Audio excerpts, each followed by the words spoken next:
The rebellion phase. This is a vivid and terrifying dream I had during high school. I was on my way home from school. At the time, I was going through a major rebellious phase, feeling like my parents, no, my entire family, were nothing but a nuisance. My mother was always overbearing and annoyingly persistent, while my younger brother was just as bothersome. My father, who usually kept quiet, only became strict when my mother was around. I was growing increasingly fed up with my family. I arrived home. "Welcome back. Dinner is ready," my mother said. "I don't want any." I shot back as I locked myself in my room. This was routine. I was too frustrated to even feel hungry. I crawled into bed, sinking into my own misery. Just as I was trying to fall asleep, my bedroom door swung open. For some reason, my entire family was there. They all stared at me with those insufferable, forced smiles plastered on their faces. I couldn't take it anymore. This was beyond annoying. Were they really going to disturb my sleep too? I just wanted peace. Then my mother spoke up.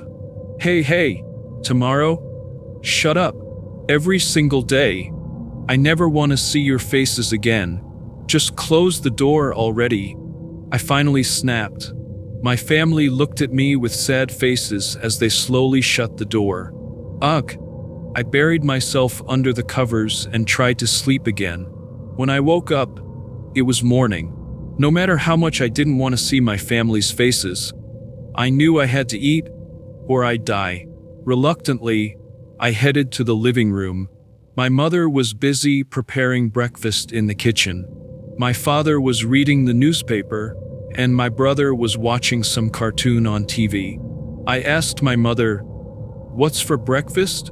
She turned around. I was speechless. My mother had no face. It was as if she were a smooth, featureless entity.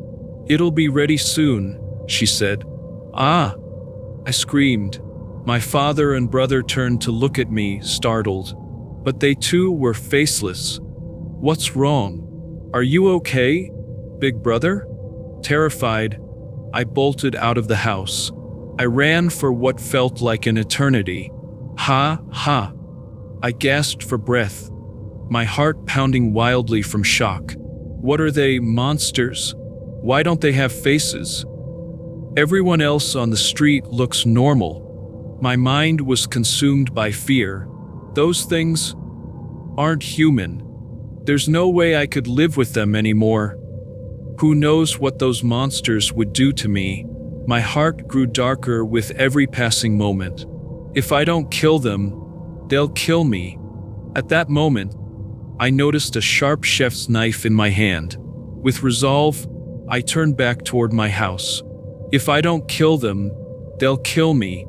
That thought swirled in my mind as I entered the house, hiding the knife behind my back, creeping up behind my father. Then my brother's voice broke through. "Hey, big brother, what do you have there?" Crap. I was caught. In a panic, I stabbed my father repeatedly. Gah! He fell, blood gushing from his faceless back, dead. Because he had no face, I couldn't see the expression he wore in death. That made the horror feel a little less heavy. I felt a twinge of fear, but I couldn't resist the pressure of what I had just done. I moved on to stab my brother, turning him into a bloody mess.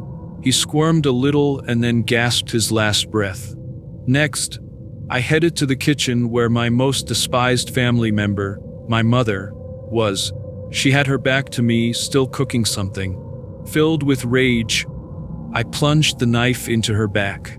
She didn't scream but slowly turned to face me, trembling. Huh? She wasn't faceless. It was my mother's face. She looked pained, and with a final gasp, she uttered just one word. "I'm sorry." On the kitchen counter sat a large cake. In the center was a plate that read, "Happy birthday." In my mother's characteristic, messy handwriting, I rushed back to where my father and brother lay. Neither of them had faceless features. They wore expressions of confusion. as if they didn't understand what had just happened, blood trickling from their mouths as they lay dead. My brother still held his Game Boy, its screen flickering with sounds of a game still running. "Ah!" I screamed and broke down in tears. I had taken away my only family with my own hands. I buried my face in my hands, unable to stop crying.